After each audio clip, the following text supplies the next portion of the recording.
Okay, I'm back. Sorry, y'all. It's been a crazy day. Are you still at the office?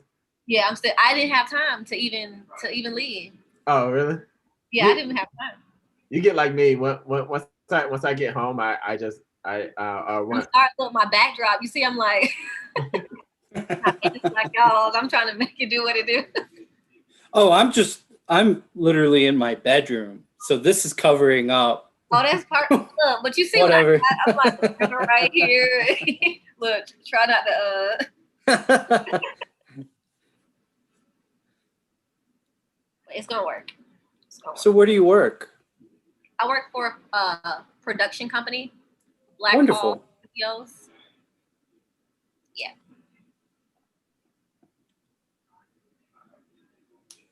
Have you worked on any projects that we might have heard of? Spider-Man. I know you all heard of that. Yeah. The Marvel stuff. I'm jealous. What else? What else? What else? What else? Think of a movie. Something popular. Um, Tenet. I know a lot of Marvel stuff. Okay. So Iron Black Panther. Man, Yeah, Thor, all of that, Black Panther. Avengers. all of it. Did you get a chance to meet Lupita? No, no, I wasn't down here on that one. Okay, I just transitioned on down here, so I wasn't down here on that. But I did last week see the Spider-Man set, and it was Mhm. cool. Like how they literally built from the ground up. Which one are they using Tyler Perry Studios? No, they're using something another one. I can't say the name of the studio for, Yeah, yeah, I understand. but No, something local. I don't won't. let it. Well, I won't do it. Yeah. And I sent advisor a letter sent to Mac. Wait, don't. We're not gonna be the cause of you losing your Right. job. Well, now I got to get a job at Mac. Y'all gonna have to get me a job at Mac, but nah. Oh, but I'll be big time by that time. This is my so year. you, yeah. So I'm trying to think. Like, so how many movies have you worked on, or do you know that number? About 10 since I've been back down to Atlanta. About 10 movies. And a lot of them have code names, so I can't even say what name, what some of the movies are. So Oh yeah. Yeah. kind of, Makes top sense. secret. Yeah. And it's perfect for you because since you don't know what you're looking for, you can't Right. spill the beans I or can't. whatever. And somebody like me, it's like, oh, I know that's Black Panther. Oh, I I know what y'all working on. Don't lie to me. Yeah, I hardly watch movies and stuff. So it's like, I'm kind of like asking people, like, so what's this about? Or who is this? And yeah. All right.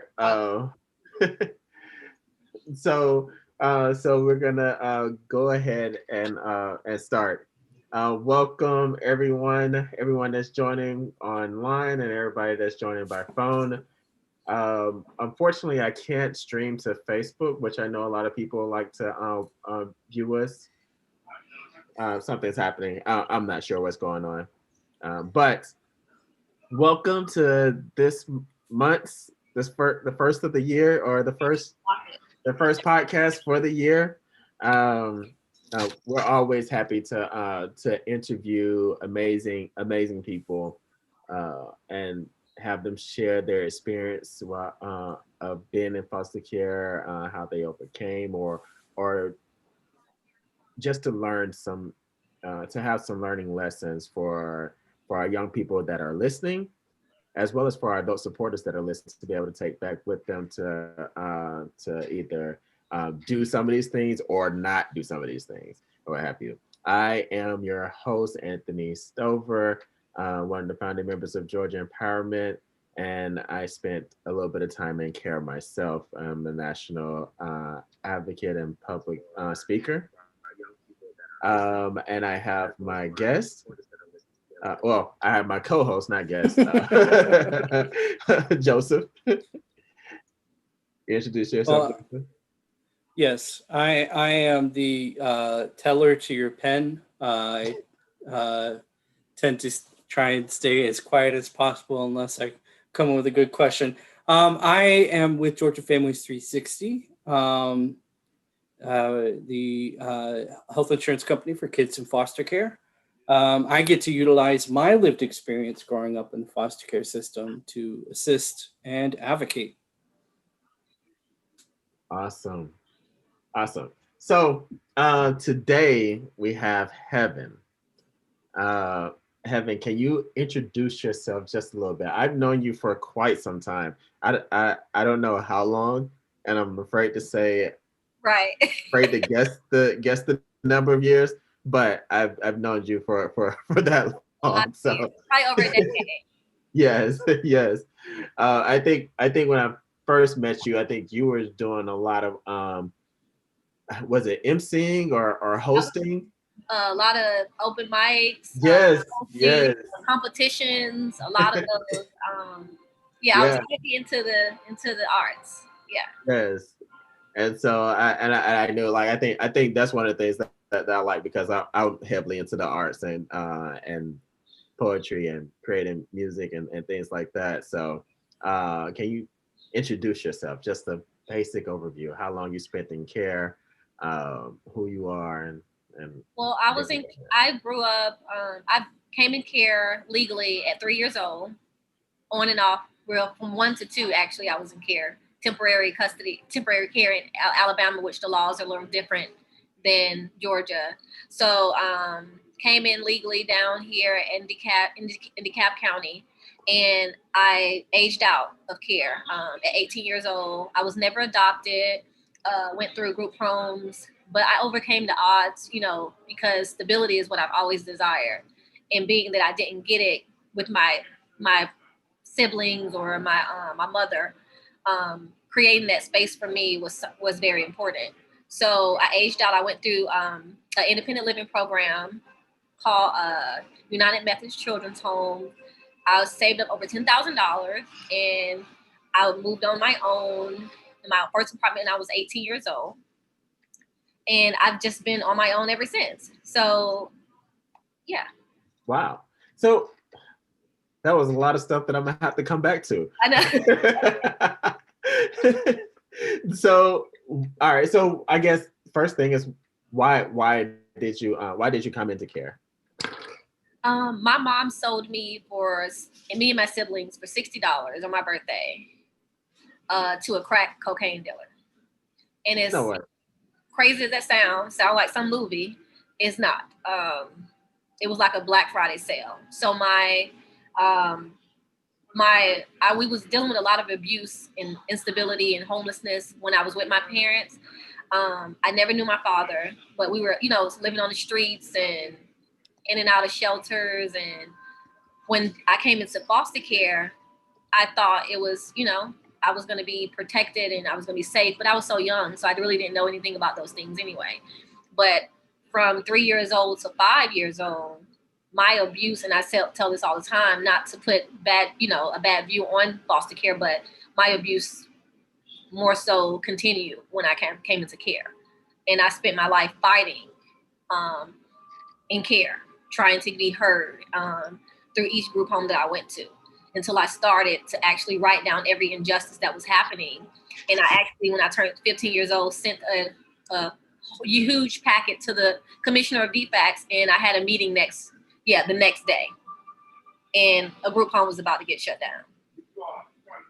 Wow. So, all right. So what age was that again that you? So when I came into care, I was 3 years old. So I stayed at a foster placement from 3 years old all the way to 7 years old. And from that placement, I was abused every day. What does that mean? Like what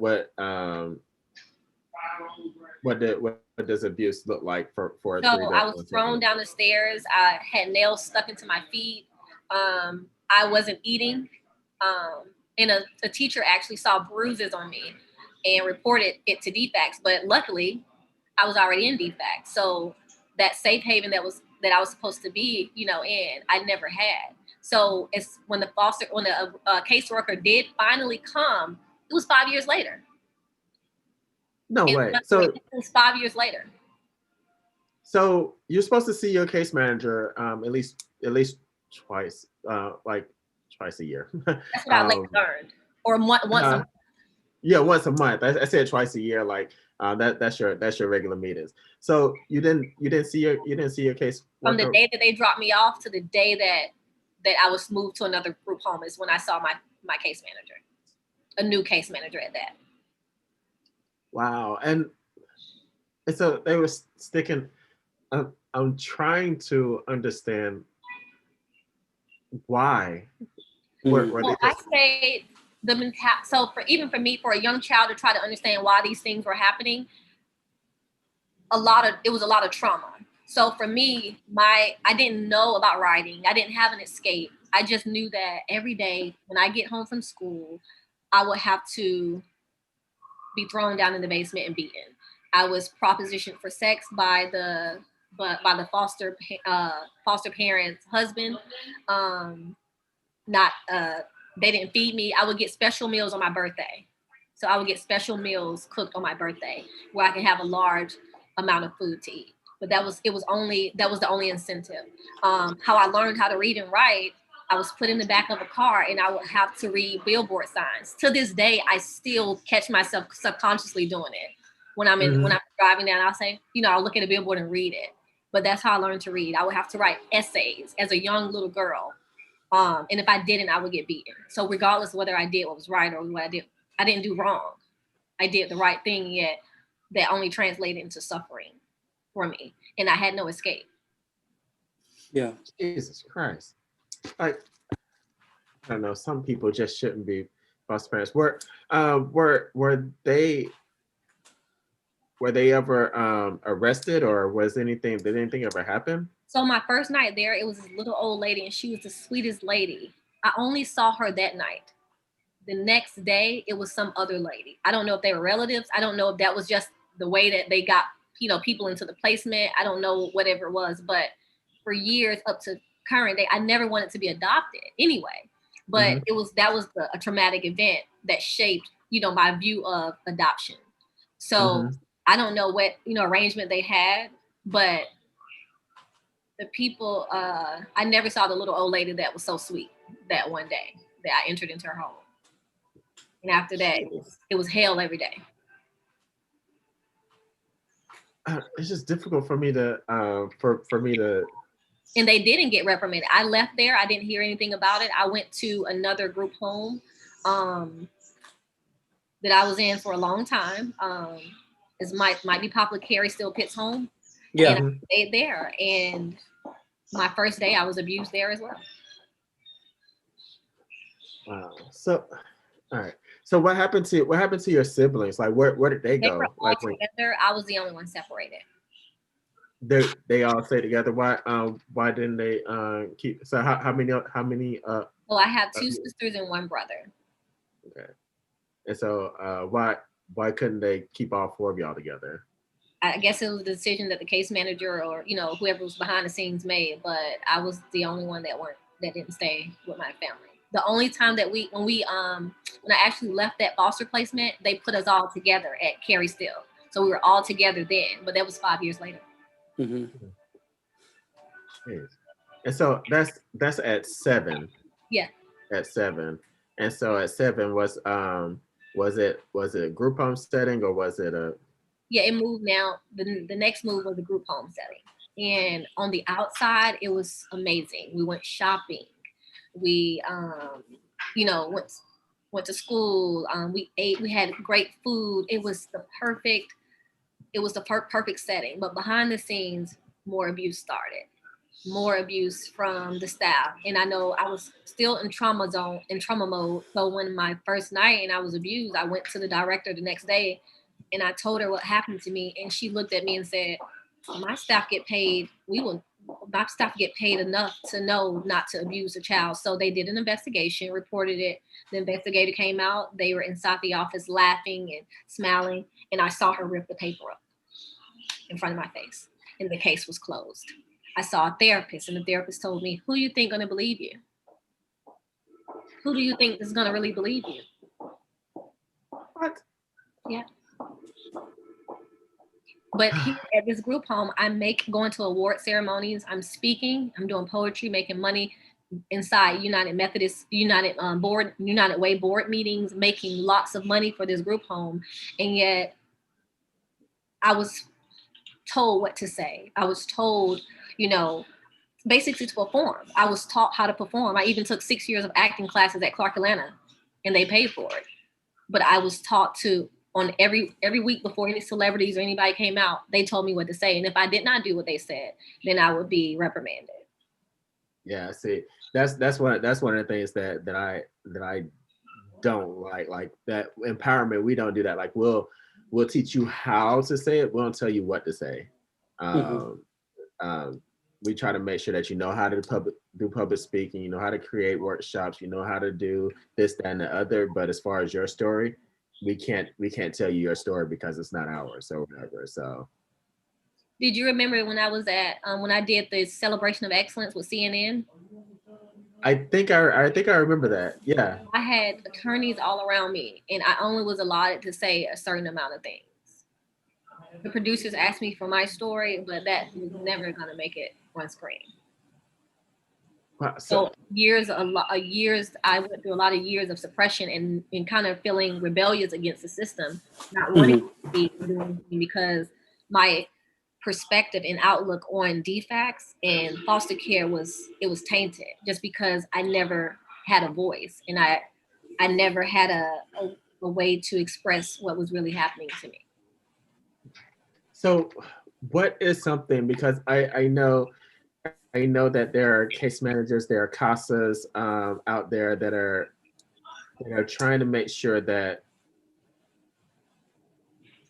there are no more situations like yours. What is something that a CASA, that a good case manager, that a case manager supervisor, what is something that I should look for if I'm called out? Because sometimes people call on me to come work with a young person or things like that. There are different one-offs. It's not like a all the time thing. But what is something that I should look for? Like for the 3 to 7 year old you, I know sometimes all it would have took is just for somebody to actually come see you those 4 or 5 years. But what then? What should I have been looking for? Because what'll happen is, oh, we're coming to visit. Let's clean the house. yeah. So what should I look for? I would say to hear the child, to actually hear, and not to come in with any preconceived notions about what you think. Don't let it be like they're just another number. So I would say that if someone is getting in this line of work for work purposes or to pay bills, it's not the right thing. It's not. I don't care if you completed 32 certifications. I don't care if you got a background check and passed it. I don't care if you can work with children. If whatever the legalities say, you have to be invested in the well-being of children, really. And that is an experience that I never had. And how I'm not sure if you could speak on your siblings' experience. Like, what was their experience like during those 4 years? Did they all stay together? My sisters got sent away, so she went to taking medication and a rehab program. My brother became a part of the system, got locked up, joined the gang. My other sister, she's about 37 years old, and the trauma is now catching up with her. So now she's going through, that process of actually trying to cope and heal. So everybody's been on this instability, this instability trail. And it's because the things from childhood was never resolved. No one, we had counseling, but it was more so, let's put you on medication, for sleep. Let me put you on trauma affects everybody differently. And either you can heal and deal with it while you're young, or it will deal with you. And I think my family, it dealt with them. It dealt with them. And for me, I've always had a strong drive. So I wasn't moved, or I wasn't going to falter because of what I went through. that was a driving mechanism for me to go harder, you know. Mhm. And so I've always wanted a real family. Even the family that I have, we haven't been that close. So over the years now, we're starting to connect and stuff. But it's it's unfortunate, and that's the picture of so many families. You know, not just mine, but what this foster care system or the trauma does to children and adults. Wow. All right. So what about so that same question for the 7 to 15, I guess 7 to 14 year old, like what could what do I look at? What questions do I ask you? What would you ask you? I would ask me, am I happy? What is it that I want for myself? Or what is your story? Mhm. Because you see what I've learned in life is that it's kind of like cliche-ish, like everybody got a story. You know what I'm saying? So that's just life. You deal with it, you roll with the punches. But it shouldn't be that way. Every voice matters, and everyone matters. And if more people took time to actually get to know the individual versus the circumstances of what led that individual into whatever the case is, then they'll see the soul of the person. They'll see who this person really is, and they'll can cut through all the, some people have the behavior, some children have behavior issues, but it stems from a reason. It stems from a cause, and no one wants to get to the bottom of it. It's like red tape. No one wants to take it away. It's like it takes too much time and effort. We need more people who wants to take the time and effort to be able to solve all these problems that we have. And it's easy. It's just by being open to hearing what the youth and adults, even that went through care and went through traumatic events, have to say.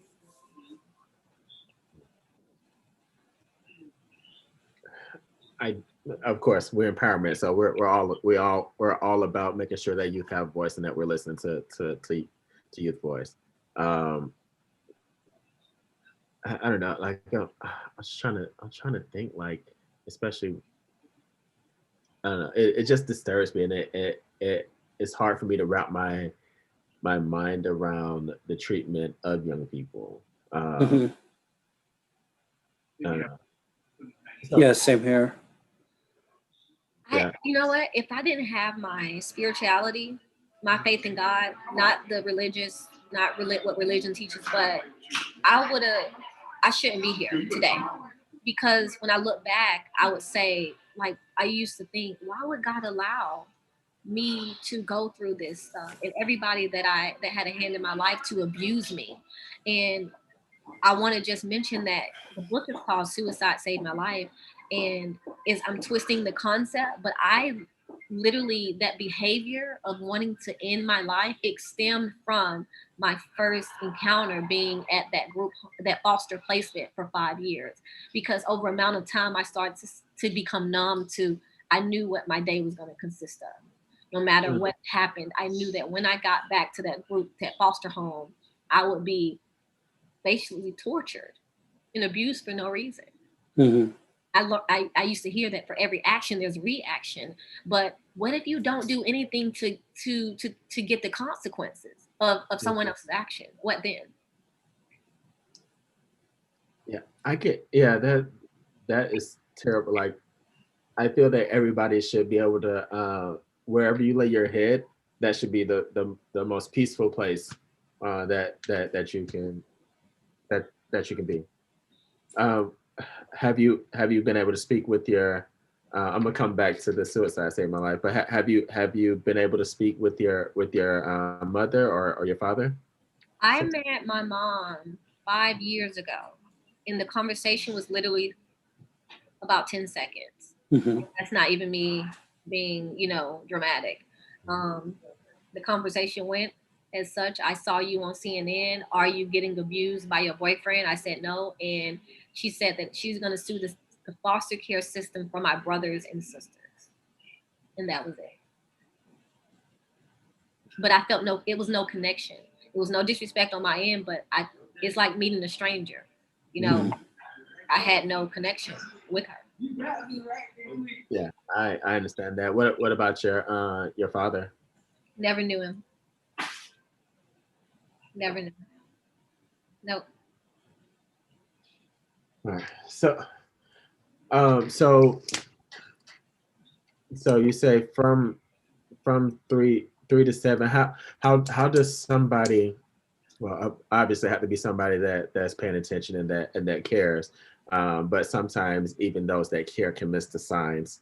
How can somebody know that a 3, 4, 5, 6, 7 year old is contemplating suicide, or It's all mental, to be honest. Like everything starts in the mind. So some people it manifests. It starts to, they start experimenting, cutting and stuff like that. I never did that. I'm not gonna say I was shallow. It was more so that I just contemplated the thought. And that went on for years until I reached the teenage age. And then I started with prescription pills to overdose. And no matter what I took, however many pills I took, I always came back.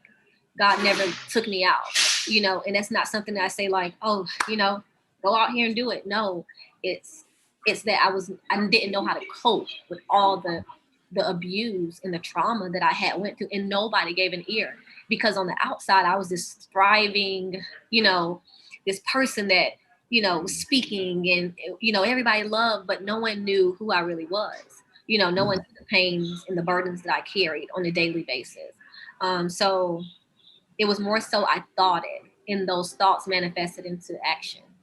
And I was upset every time that they failed, because I was still here, and that meant that if I'm still in this world, then that's more more abuse coming. And even if it wasn't physical, it was emotional, or verbal. And I didn't see how one human, God would allow somebody to suffer as much as He allowed me to suffer.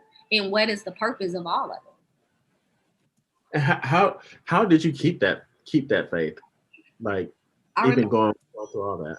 I remember I was 3 years old, and I was thrown down the stairs this one day, and I literally went downstairs. Well, not went down, but thrown down the stairs. And I went over to this window, and I looked out the window, and I remember saying, I put my little hands together, and I was like, please, God, help me. And I saw that night a shooting star. And when I looked down, it was this orange Bible. And I opened it up, and I opened it to Philippians 4:13. I can do all things through Christ who, yeah. That kind of carried me through. It's crazy. It sounds so movie-ish, but it really, that night I slept without, I cried my little self to sleep, but I slept, and I had a comfort that I don't know how, but everything's going to be okay. And, that was sufficient for that day. The next day, of course, I didn't look at the Bible the next day and all that, but it was the same, like history repeated itself, the days repeated itself. And yeah, so, I can go ahead, Joseph. Well, I can definitely identify with that. I know that growing up with the particular experiences that I, dealt with in the foster care system, that faith was one thing that kind of helped create like a bedrock for me to kind of look beyond my immediate situation. And you mentioned coping. What are some other positive coping skills you've developed to kind of help you process this, to help you get through your current day-to-day living? For back then, I didn't know this, but over the years, it was more so like I did this. I feel like God gave me a gift to write. So even though I did not, how most people say, I want to be a writer, or for me, writing was my outlet. And, I would write, even if it didn't feel good, I would write. And I think that's what got me to the place where I'm at now, it's just a certain peace. Some people exercise, some people, go to a church, or, support groups. For me, it was writing, because the thing that I wanted to do was voice myself, be able to vocalize. I didn't have that option. you know, and even when I did, it got me nowhere. So writing was more so God heard me. I saw what was on paper, and it was healing for me. And I could be worse off than I actually am, and I'm not, you know.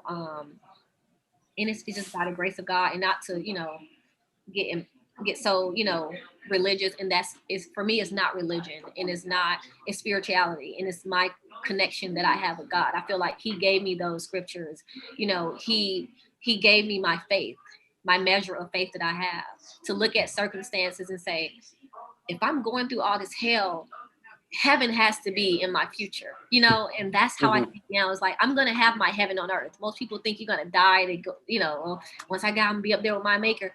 No, I'm gonna get everything that I'm destined to get down here. And if that's what I had to go through, so that I can be an inspiration or a testimony for someone else, to let them know that no matter what you've been through, no matter what have come up against you, you can literally make it. That's what I'm gonna do.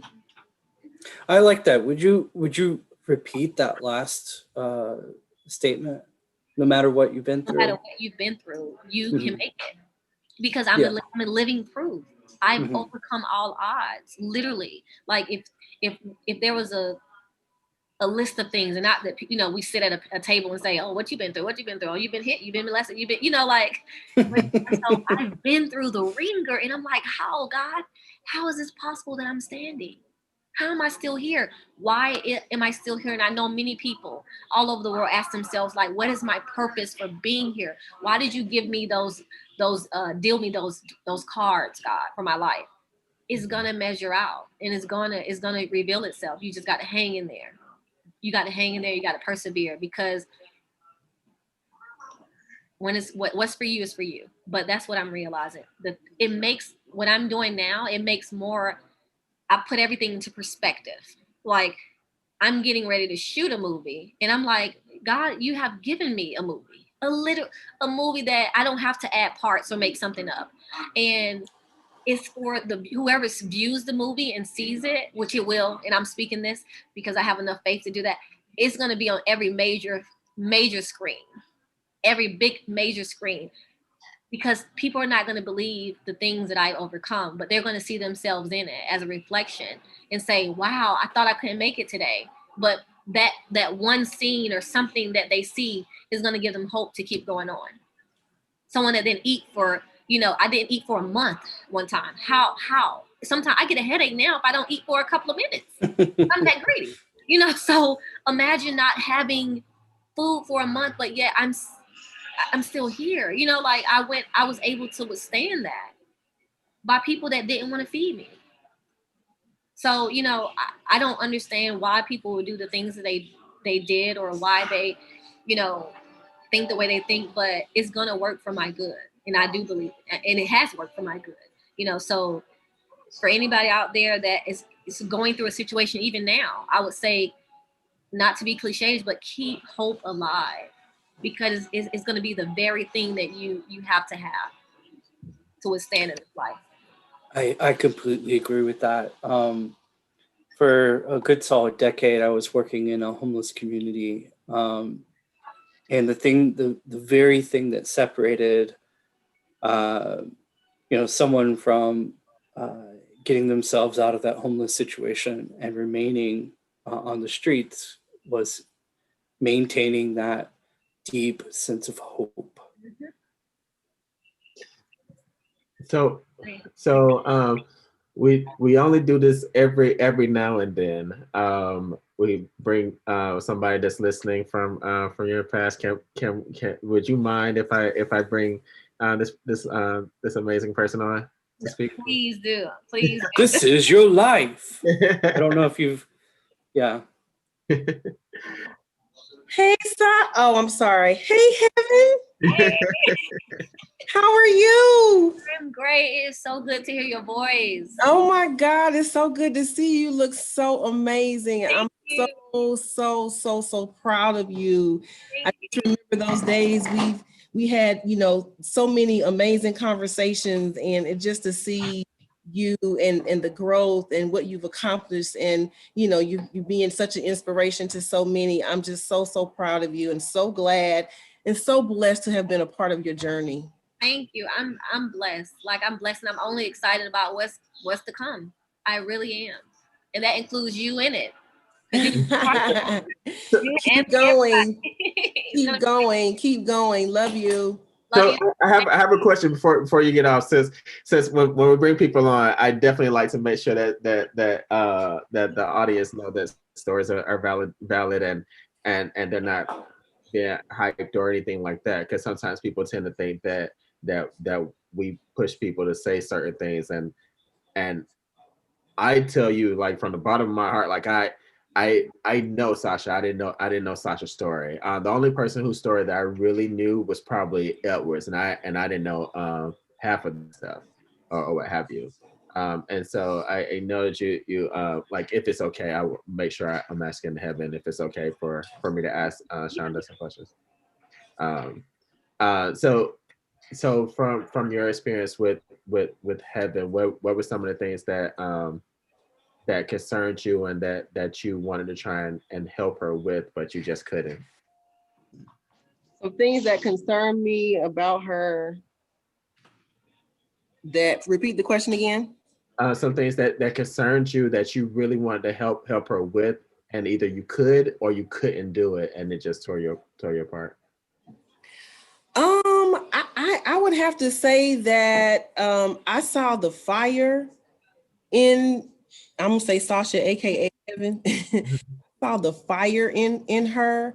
I mean, she exude, this energy that was just, it was contagious, and she had this thing about herself where, she was always determined to make it, and she was always I felt like she always saw the big picture, but sometimes she didn't necessarily know how to navigate to get to where she needed to be. And I'm so glad that, I was a part of her life at that time, because I was able to give her, hey, maybe you should talk to this person, or hey, maybe you should talk with that person. So, as an adult supporter, I feel so incredibly blessed to have been in a position to help her navigate, this process, and hopefully put her in a position to be successful and to be the woman that she is today. So I can't say that I was never in a position to help her. I think that was kind of how we connected, is because I had some resources that she needed, and I was able to give those to her in that point in her life. And so, it was always a culture. It was always a teachable moment for me with her, and when I saw her kind of veering off, as most young people do. I saw her veering off, but I was always able to say, hey, Sasha, hey, come on back in, sister, come on back. And it was always in love, and she was always willing to receive that. And that's what I appreciate about her. Even though she was young, and she still knew that she had some growing to do, she was always in a position to learn and to grow.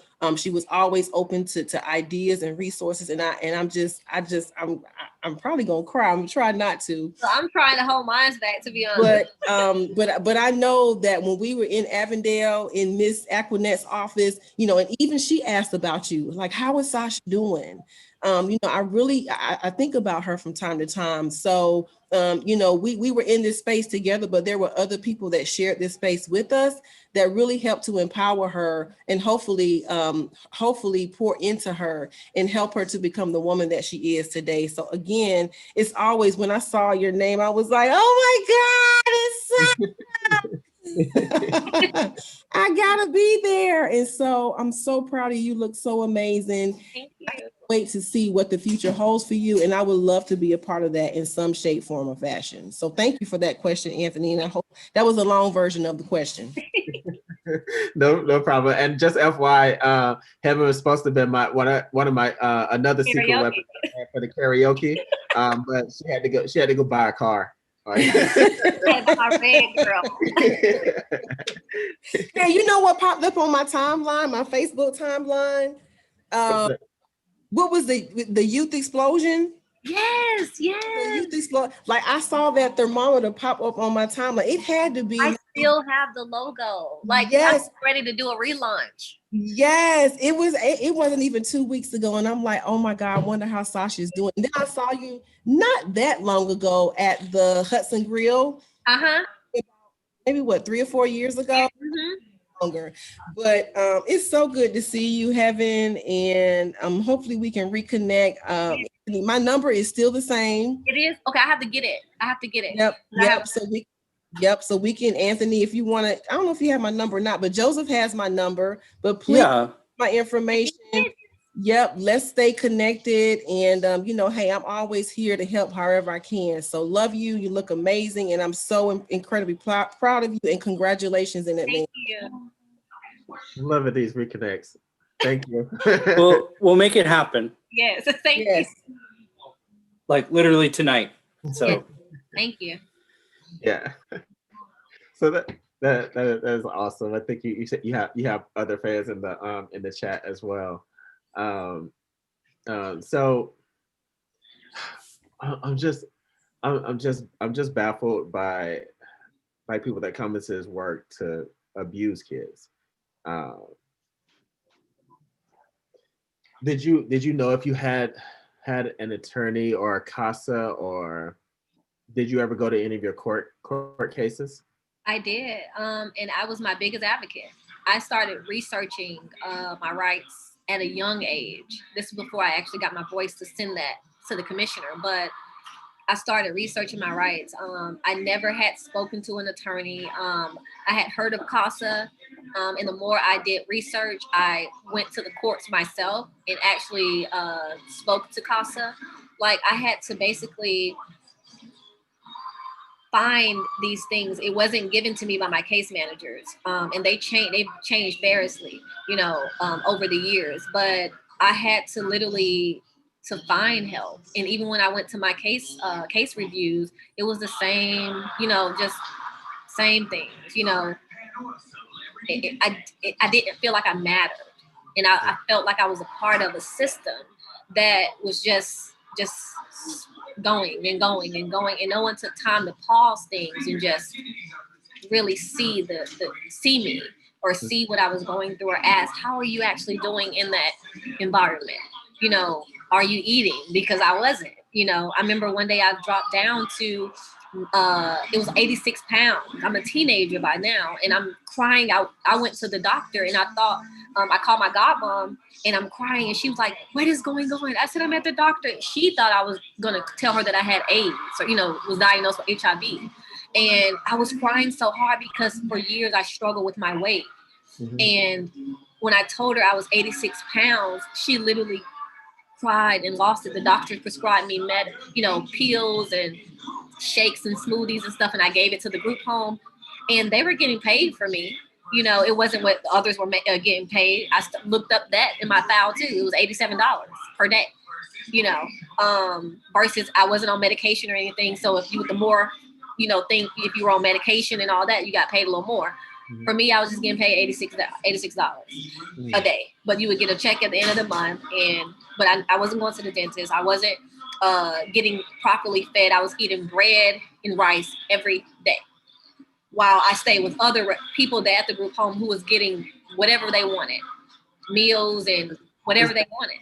Is that the when you from 3 to 7, or is that from? So this was from 7 to Carrie Steele. That was from 7 to 15. And then 15. That's overshadowing. Here like a TV or something. Can you see me? No, I see you. I'm saying we hear a TV. Somebody's. Oh, sorry. What was this word? I'm sorry, y'all. No, it's fine. Yeah. So yeah, it was from 7 to 15. I was at a group home, Carrie Steele. And that was just the speaking and the verbal abuse and the emotional abuse and the physical abuse. And that when I sent that to the commissioner, of course, I left and I went to another group home, and they kind of had heard about what happened before. And so everybody was being extra nice and sweet to me. And basically, we'll give you a bus pass and we'll let you go to the school of your choice. And, but then it became where I wasn't getting abused anymore, physically. It was now emotionally. And then the other kids were getting abused physically, verbally, and emotionally. So for me to see that, it was like, I can't let injustice happen. Like, This is not right. So I started reporting and doing my own paper trail and getting in touch with their caseworkers and I mean, I was not the one to play with, you know, I when I love started big it. in my voice. But they used to call me a militant and a fighter because I didn't like to see injustice. And to this day, I still don't, you know, but that used to fuel me. It gave me a fire, you know, and to this day, I mean, it's probably more fire in me now than it was before. Because I kind of probably looked at them like they were big. You know, these are big people. I'm going up against the system. And now I'm like, system, come on. Because I'm gonna take you down. I'm taking you down, you know. And that's just what it is. So yeah, so I mean, the abuse never stopped, you know, it just came in different forms. And then I don't know. I kept evolving. You know, and I'm here today. So you mentioned your godmother. And it brought me back to how come you didn't want to be adopted, or did you I think you said you did not want to be I adopted. didn't. Why- Money changes people. That's not just with foster care, but you know, it just when I told my godmom that I liked the relationship that we had, you know, and I didn't want to do adoption, she became a little different, you know, a little kind of standoffish. But I knew that the experiences that I had, you know, it was money. I saw the way that they dealt, you know, the group home and the foster place, they dealt with this money. You know, it was a transaction. So I didn't want that to ruin our relationship. I didn't want to get sent back. I've seen it with other people. I didn't want, you know, to wake up one day and you got to go back. I didn't want that. And so for me, it may have been a defense mechanism or whatnot, but I just didn't. I would say I'll stay at the group home until, you know, I'm out of here. But So it was like it was like you just couldn't have somebody else hurt turn me. on. Right. Yeah, I sadly enough, like I get that. Like I get that. Do you think that was a like looking back on it now? Do you think that was a mistake, or were you happy? It was the best decision of my life because fast forwarded, she still ended up turning on me. So. Oh wow. Okay. Trust my instincts. Never let me down. It worked out. Yeah. So how did you fare in school? Sorry, something. You okay? Yeah. How'd you feel? How'd you fare in school? I was so hard. I was a perfectionist. So like school was my thrive. I thrived in school. Like work is so easy. Even now, I'm in college now for psychology. And when I tell you, it doesn't put any, it doesn't, it's nothing. Like I do it in my sleep. And that's how I was in school. I would get the course syllabus, and I would do all my work a week before. Like I would get it done. So even to post day, to how it is today, I still do the same thing. So I always made A's and B's. And if I made a B, I was so hard on myself. And that's because that was the one thing that I had control over, was my grades. But I never wanted to go to college because I resented the system. So up until now, I'm going back to school, but that was a part of this rebellion. Like I didn't want to do anything that connected me to the system. Their system, their education, you're going to tell me how I should be. You're going to tell me what I should learn.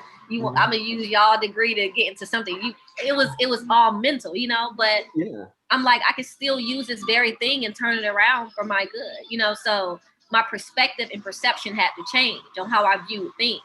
But that came a little, years later, but I'm still here. It's never too late. So how were you able to kind of shift your mindset from that of your teenager to kind of now? That trauma mindset? So when I kind of aged out of foster care, I went through the TOP program, transitional living. So I finished that program at 25. And I started to list my mindset was still negative. And when I say negative, it meant that I was always expecting the worst to happen, no matter what was going on. I always expected that, things are good now, but there's only a matter of time. And so what I started doing, I started listening to motivational videos and motivational speaking, messages to retrain my thoughts. And it actually worked. I was optimistic and I was motivational and I was so inspirational on the surface. But inside I was like a cancer. I was so cancerous. I was like, I was a cigarette. Like I was Mhm. bad for your thought. I was bad for myself and for others. But for others, I never projected negativity. I was very positive and like a shining light. But to myself, I was it was bad. And I didn't realize that all the things that I had been through, they helped shape my perspective and my perception. So on the outside, I was thriving, but internally, I was suffering. And I had never Yeah. dealt with that suffering. No, I completely get that. I mean, even to this day, when someone compliments me, I have to struggle to accept that compliment. Yeah. Yeah. It's real. It's real. Yeah, it's very And real. you think that most people, more than, even if they don't express it, they go through it, Mhm. and it's not vocalized enough, and it's not communicated enough, and it's not talked about enough. It's a stigma, and it's like what you think you become. And I used to hear those things, but it really is true, even if you told a beauty pageant contestant every day that she was ugly, no matter what no matter what everybody else said to her, if she believed that one negative person that said you're not pretty, you're not pretty enough. Guess who? No matter if anybody told her she was beautiful, a million people could have told her she was beautiful every day. But if she heard it one time from someone negative, that one time will leave a bad impression and a mark on her. And that's how we subliminally take on things, unconsciously take on things, and we wear them as if it's our identity, and it's not. So I had to reprogram my thoughts, and I had to realize that my situation and what I went through was not a direct reflection of who I am and who I'm going to be. I'm not responsible for my mom doing what she did. I'm not responsible for, DFACS doing what they did. I'm not responsible for each person who decided to be evil. I'm only responsible for my outlook and how I choose to go, to go forward. So Yeah, it reminds me of kind of several things that I've read, but like to sum it up, like when life hands you manure, you have like some options there. A, you can let it pile up and just stink up your life. B, you can just start flinging it at people and stinking up their lives. Or C, you can use that to cultivate something beautiful, to grow something beautiful right. with it. All are amazing. Like I'm just thinking about like that word of wisdom that give to other young people, especially those that are transitioning or that are going through some of the things that you have. Um, what was just speaking from advocacy, like when you said that you saw that they weren't picking on you, now they're focused on some of the other kids. Mhm. How did you start advocating for them? Like what was that first point of advocacy? I would start writing it down. That was always my go-to.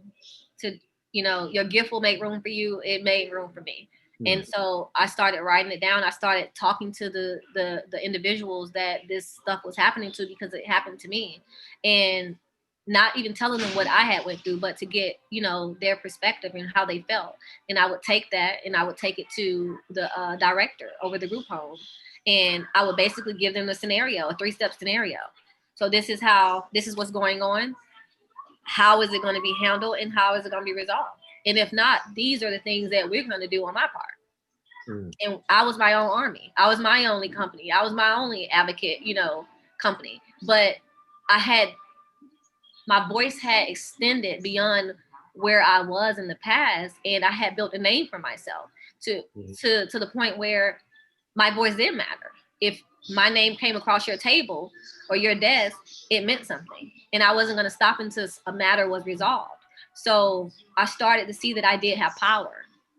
And I didn't have to curse someone out. I didn't have to, you know, rebel in a bad way, but I could write and I could change things, you know, not just for me, but for others. And to me, that showed me that you do, you know, your place in the world it matters. So we get to you transitioning from care. What, or I guess not necessarily transition from care because you're transitioning to TLP. What was that transition like?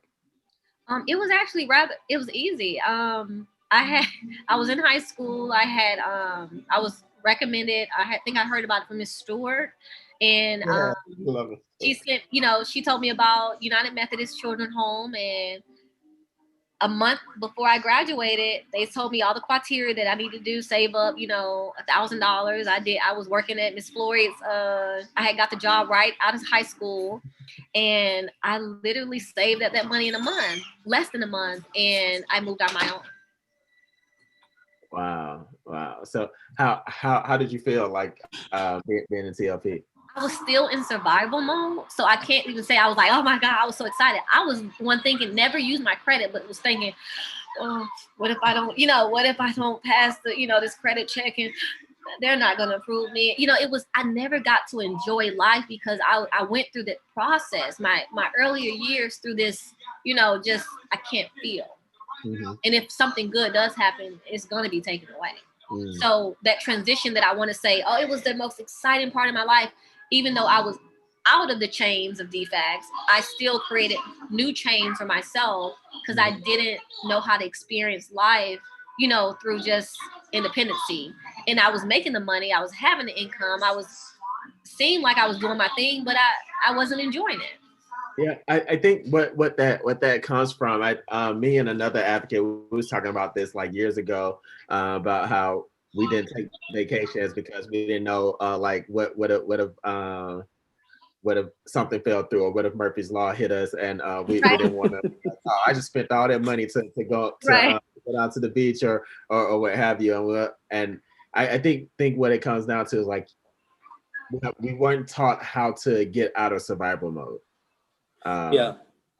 And that's pretty important, especially when it comes to people's mental health, because you end up missing out on a lot of things. You end up missing out on enjoying life, enjoying the fact that somebody's helping you with an apartment and things like that. So like I get that. Like it's real. It was real. I'm happy to say it was real, you know, because it was. But it's still real for so many today, you know, and it should be some type of incorporation with it, you know, to transition people out, you know, and it's not it's not a per se a way of just looking at a person and saying, oh, you're in survival mode, but it's more so by, you know, just sitting down, communicating and hearing the needs and desires of each individual, which is in care and who have aged out, and saying, how can we formulate some type of plan, you know, or some itinerary where you can start enjoying each moment of your life to get you out of that survival mode, because that's like it's like a chain and ball. It doesn't leave you, you know. Yeah, I second that. So since you didn't so I guess you transitioned out and you started working, because when was it that I met you? What was it when I met you, when you was working for Shonda? But I started going to the IOP meetings at 13. So I was doing a lot of speaking even at those IOP meetings. And then one year, I think I actually became the coordinator with Fulton County. The coordinator with Judge Crawford was. Yeah, I love Judge Crawford. It was, and then I had to give that up because I was in a relationship. It was just a lot. You get into a relationship, so I put my relationship over my, you know, dreams and stuff. And it's like, this is what I was working with foster children. I was, you know, back active in MAC and all these things, and I let it go because relationship. I mean, relationships will do it to you. Like it does it to. But it wasn't healthy. Yes, actually, that's gonna be the theme for the podcast for next month. We're gonna be talking about relationships and sex or what have you, because I know that like at whatever point you start dating, that's when everybody else doesn't really matter. Your life, like, oh, I got this good job. No, I got this boyfriend or I got this girlfriend or whatever, and I need to make sure that they're happy in that our relationship or what have you. So right now, like what was it like that made you say, oh my gosh, I'm doing everything that I want to do, but I'm in this relationship. I gotta drop this. Putting other people's value above my own and their wants for me above my own wants for myself.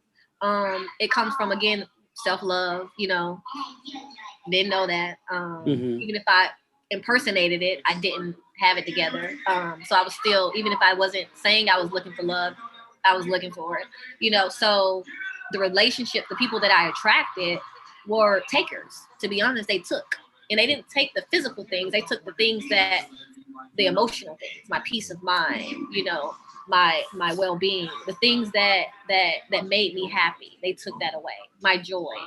And just to, to have family and feel wanted and connected, I settled for those things, and it's not that I intentionally said, I'll put their wants before mine, but it was subconscious behaviors.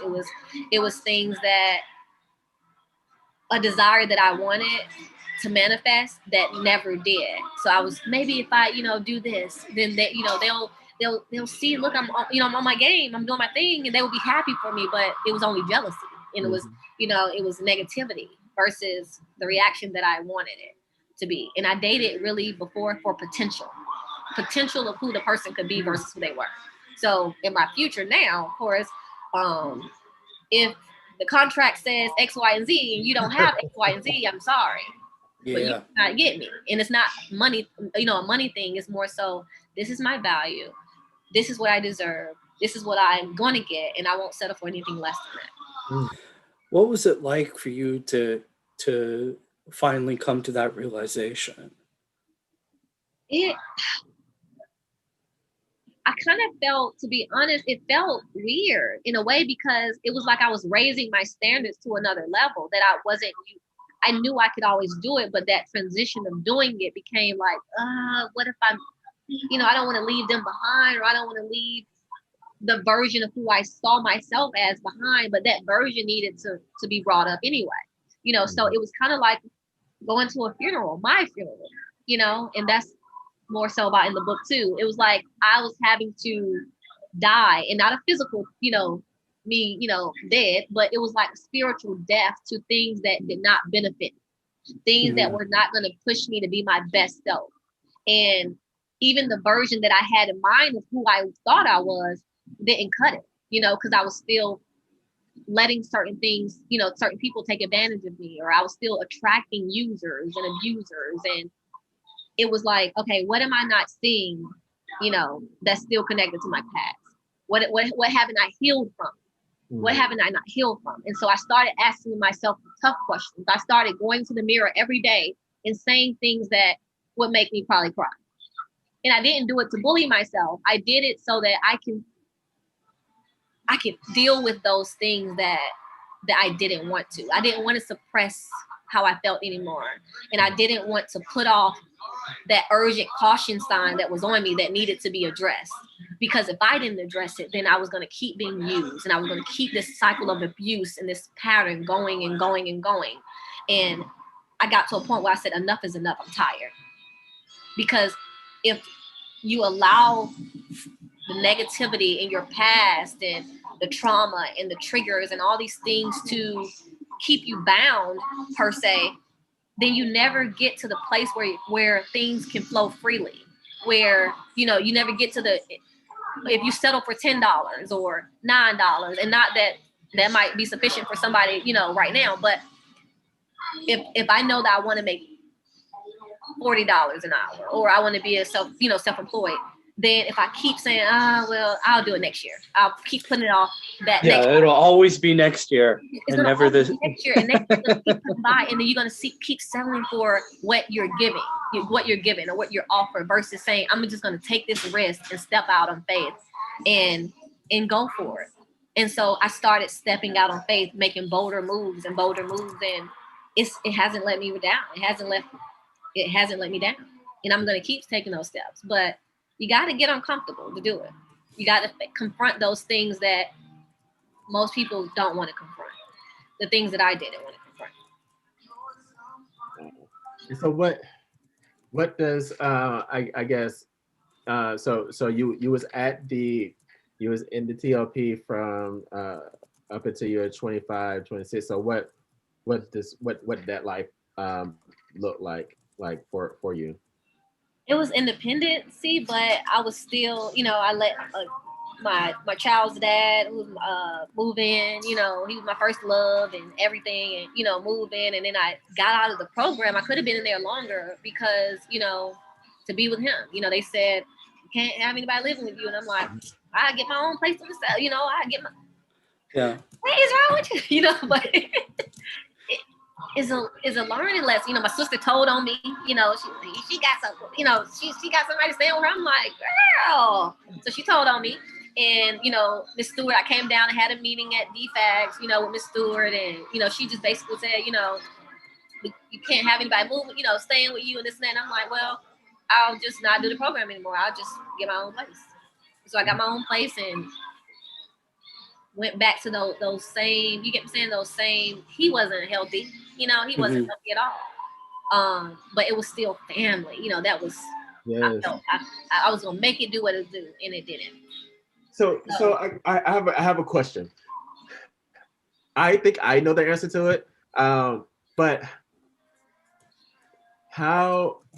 what is something that you now would say to you then to be like, you need to stay in this apartment, or you need to stay in this program, and yes, you're gonna have your relationship, but I mean, it's a relationship. Like what? Because I know there are a lot of different TLP programs that everything could be going good up until relationships happen. Everything goes good up until relationships happen. What can they do? Or can they do anything? I would say you got to think about what's best for you. For me, I could have saved more, it was just a perfect opportunity, but it came down to what I desired, So if the desire is more than the cost, you got to ask yourself, am I willing to pay the consequences of having what I think I want? Mm-hmm. I still had to pay the consequences because I didn't make the right decision. But looking back, I would say, just make, you got to do what's best for your future self. Sometimes, it's easy to, a little hug, little kiss, and these things fade. They fade. And this may not even be the person that you're going to be with. And I should have started my healing, but I wasn't even thinking about those things. I was just thinking, I got me a man, it's my first love. We should be together. I wanted a baby. I'm 18 years old.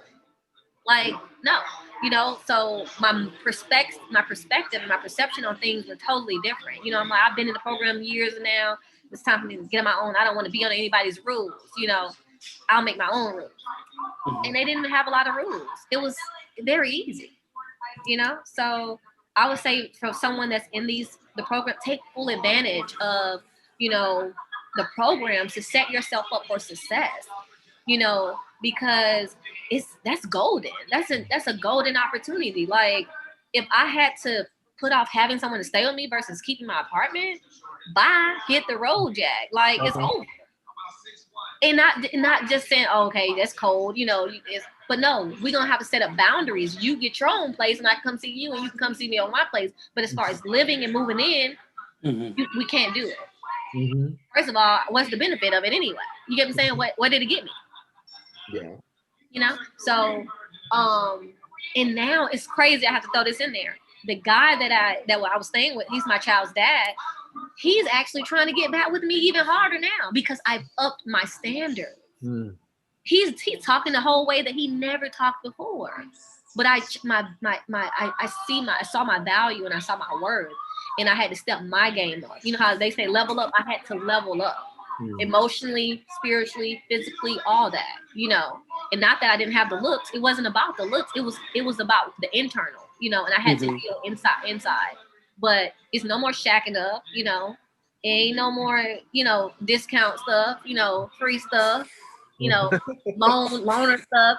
No, this is this is it. You know, I know my worth, and I think you need, if the person doesn't know their worth or even trying to figure out the worth, then you'll let anybody discount you, anybody, and that's what friends, family, relationships of all kinds.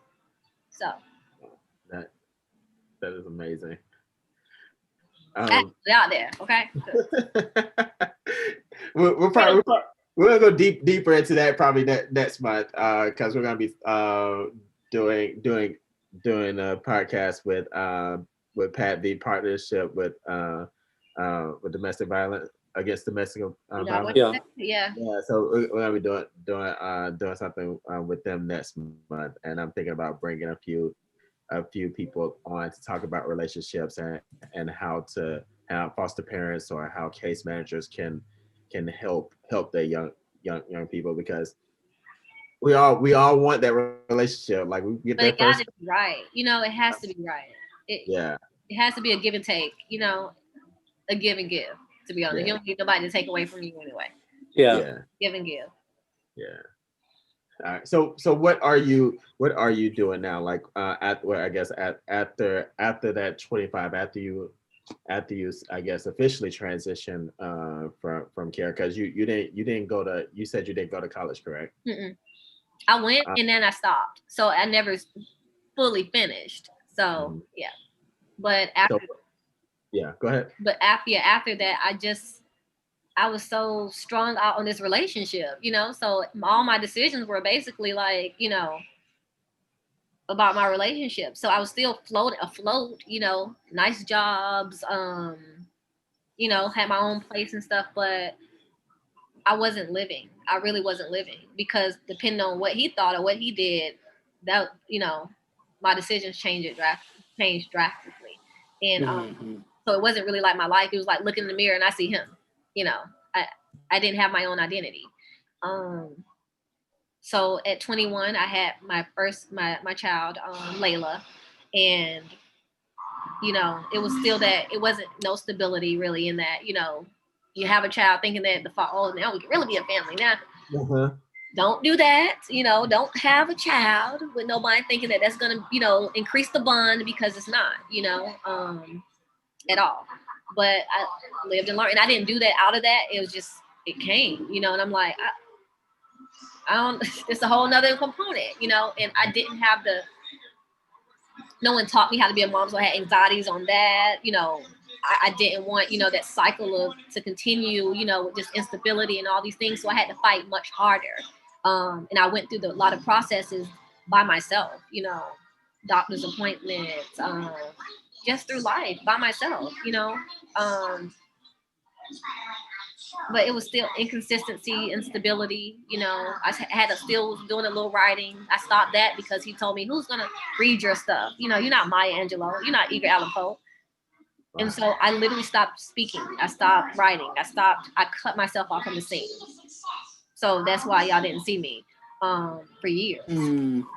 Don't ever stop writing. Oh, I know that now, but yeah, back then it was like that one person, you know, that I had never heard anything negative about my writing, my work, my poetry, but the one that mattered to me, all he had to say is, you got to get a real job. When I had a real job with writing, I was actually doing really great, making money, you know, like I was in my lane, and yet the relationships that I chose, they were jealous of that, you know. So I said, in order for them to be happy, I'll stop doing what I love so that we can have a balance. But that did not benefit me. It only benefited them. Yeah. You know, so that benefited nobody. Right. But it was the negative, they were negative. So, you know, negative people, like, they thrive on negativity. Yeah. When you're down, they're up, you know, and that's psychology, but those are the people that I was attracting, you know, with hidden agendas and stuff. And it wasn't healthy. So it was literally, and to be honest, I'm 30, I just turned 32. So it was like, I would say maybe a couple of years now. I would say maybe 3, 4 is now that everything is leveled out. And this year will really make the marker because I've upped everything. I don't have anybody. I don't have negative people in my life. Drama free. It's the way to be. I love it. So what are you doing? What are you doing now? Because I know you're doing since you've gotten rid of toxicity. And I know I don't know if you've completely healed, but I know that you from my like you have been healing, like you're finding your way and everything like that. I've processed, when I say heal, I am healed and I process, and it's a constant. Every day is a day of healing. You know, like it's a daily thing. It doesn't just happen overnight and then take a pill and all is well. But it's when I start having those thoughts of the past, I remind myself that you have no connection to that. Like you're not that. And I think positive thoughts. I'm working for a film company, a production company. Right now, I'm getting ready to actually, my book is coming out this year called Suicide Saved My Life. I just started a film production company myself with my business partner, Khadijah. We're finna get ready to do open mics, restart that back up. It's just a lot of stuff in the works. There's a lot of stuff in the works. Yeah. Get it? Stuff in the works. Just even like I purchased the car that I actually wanted, like just Right. down to the color. I envisioned it every day, and I said like I wanted it, and I got it. I got it, so that's why I wasn't on the last podcast, with the karaoke. Yeah, karaoke, but because I was in dealership. But I'm realizing the power of thought, and how important that is, and can't really nobody shape my destiny. So the things that I can't say I regret anything because it made me who I am today. And this actually created a really good story. Like it's a really good story. And not that I'm looking back like, okay, God, I don't, I'm happy about the hurt that I had to go through, but it's for the bigger picture. And I'm grateful and I'm thankful that I persevered and I survived those things, because when it comes out, like people are not going to believe it. I can't even believe it that I'm here today, and not be on. I do believe it. I believe it. I mean, I look at you and I can immediately tell you're very resilient. And you know what resiliency is. It's the ability to bounce back. And like, and as so many people need to hear our stories, so that they know that, this isn't, I don't have to go through this by myself. I don't have to go through it alone. I can, there are people all around me who support me, much like, Chanda did for you. I mean, and in telling these types of stories, like, I don't know, I have the honor of getting to share a little bit of my story within what I do. And the more I share it, the more I see that my past is more of a footnote. And that the meat of this text or whatever is what I'm doing right now and what I look forward to doing in the future. So, you have this book coming out. You're working at a production company. You've got your own movie thing going. Open mic. Like, get it. Yes. We have to put on. Let's put on a poetry slam.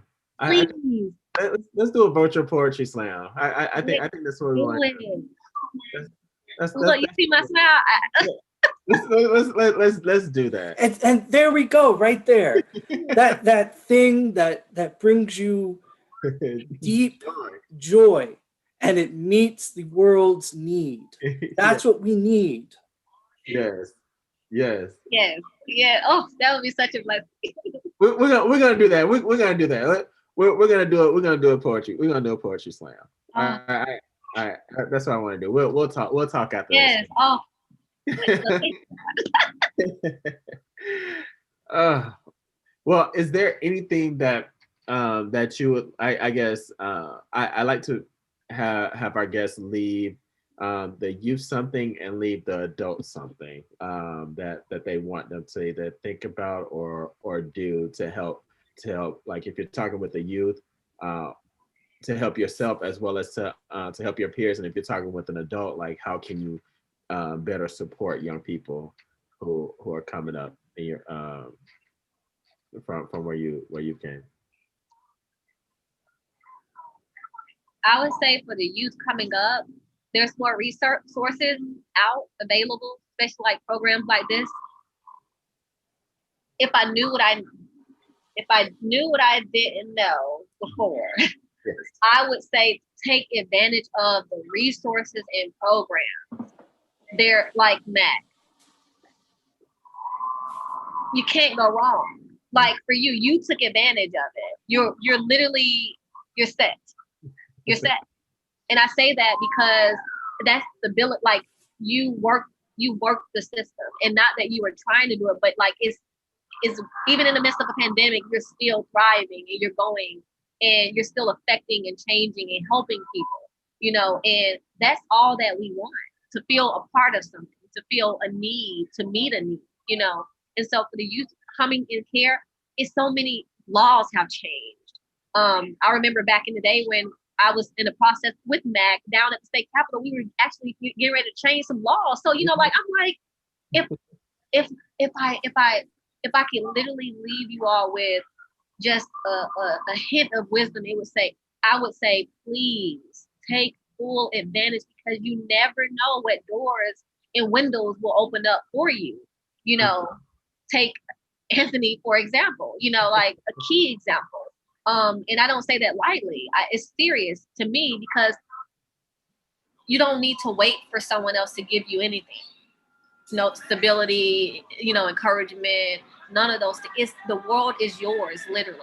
And if you, get connected to the right people, this is for youth and adults, who's aged out of care, or still, a part of some of the programs.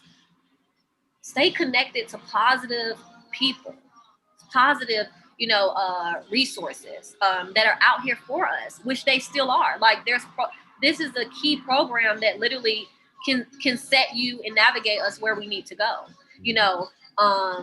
Yes, there's still a world out here and still life to be lived, but you don't have to live it in the way how we grew up. You don't have to make those same mistakes. It's time to navigate in a different direction. And for me, I know that I feel better, better complete when I can work with youth, when I can work, like I was doing it so heavy back in the day, and I'm like, that was it. That was my purpose, and so to have over the years, I just navigated away or detached away from my dreams and my joys and my peace to fulfill someone else's. It's not worth it in the end. It's not, so stay on the right path, build a good support system, a healthy support system where you're not being taken advantage of and you're being taken into consideration. You're being considered, like for the part, for the role, for the script, for the day, for the minute, because you really matter, like everyone matters in a major way, despite what you've been through. And even in support groups, by sharing, you don't have to go to AA meeting to be supported. MAC is a prime example of that, and I'm not trying to sell it. I'm literally telling the truth. I've been that youth, and I chose to be like, okay, I can come back to that. No, it's all you have is now. Tomorrow's not promised, So if there are dreams that you have written down and you want to accomplish, I say do it. I say don't give up. And it's never too late, but you're in the prime as a youth. This is prime time, and the resources are at your disposal. So take advantage of it. And no matter what you've been through and you experience, it's only navigating you to a place where you're supposed to make change. You cannot, it's only going to get you to a place where you're going to be the one. We can't look for nobody else to change, to change or to make changes for us. We have to be that. We have to be that change. I started a company called Foster's Voice, and I remember it said, let your actions be their voices. Let their actions be their voice. Like, so I had to rise up to the standard. You know, like I can't be saying these things and not living up to it. So, you know, I'm happy that I'm in the place where I'm at right now, and I'm going to go back. You know, I can't change the past, but I'm going to go back and I'm going to make sure that I'm, you know, I'm staying on top of, you know, staying connected to Anthony and all the resources that have been at my disposal, you know, but I'm going to take full advantage of them, you know, and it's not too late. So for anybody listening and streaming, I would say it's time, you know, like it's time. You really are in control of what happens to you, you know, moving forward. You might not have been in control of the past, but you are in control of what happens to you moving forward, your actions, you know. So thank you. Well, you know we're here to support you. So we're always here. I don't know. Thank you for being open and willing to share your story. I know that it's gonna help somebody or multiple people that see this. Just really appreciate it, and I look forward to doing this. To doing ooh, this. I can't wait. I Ooh, look we gonna open up the can. Ooh, we gonna be on the radio. We gonna this Shonda marketing. Look, we gonna talk all the big So just for everybody to know, we do have our podcasts are on it is on Spotify, it's on Apple Podcasts, on Google Podcasts, on various different platforms. We're always doing things. We're getting ready to do our cooking series. So we're going to be interviewing adults, and adults going to be teaching kids how to cook different recipes and stuff like that. We're going to be doing a few contests to maybe give out some air fryers to kids. Nice. So that we're teaching. He said the kids. Next week we're doing an anime trivia. Kids that join. Nani? Chance of winning $100 for winning the anime trivia night. We're doing a lot of different events. Please look at our Facebook, look at our Instagram, look at our if you're receiving our emails, we post them there. We have our calendar on the Mac website, so we try and keep that up to date as much as possible. So we are doing a lot of different things to make this pandemic as enjoyable as possible, since how we can't do things in person. She's here for it. Oh yeah.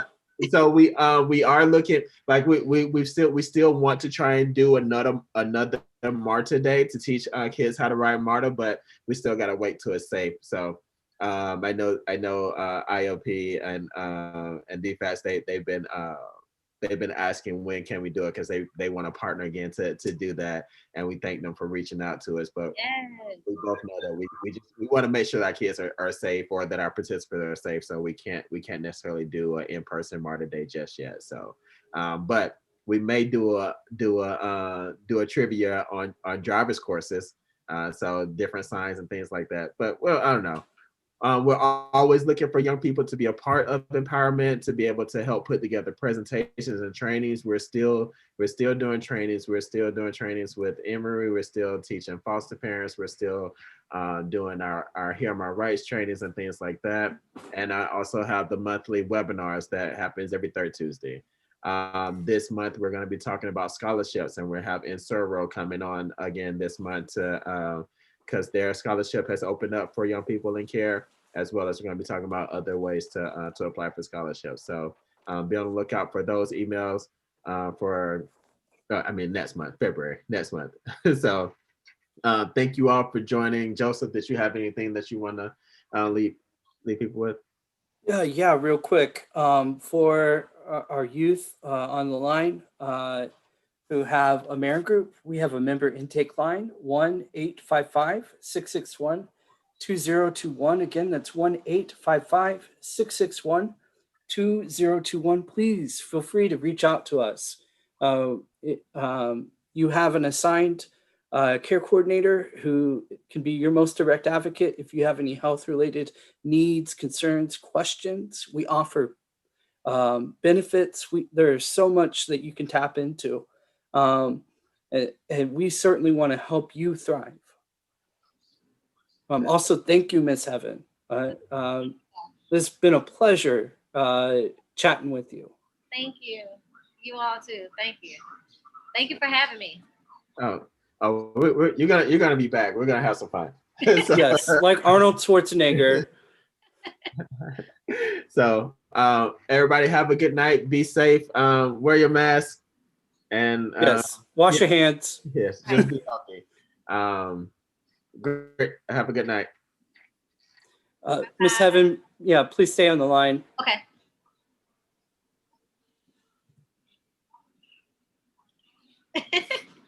How did we do? That was awesome.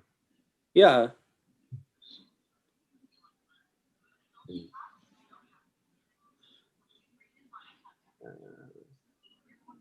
I'm reading the comments.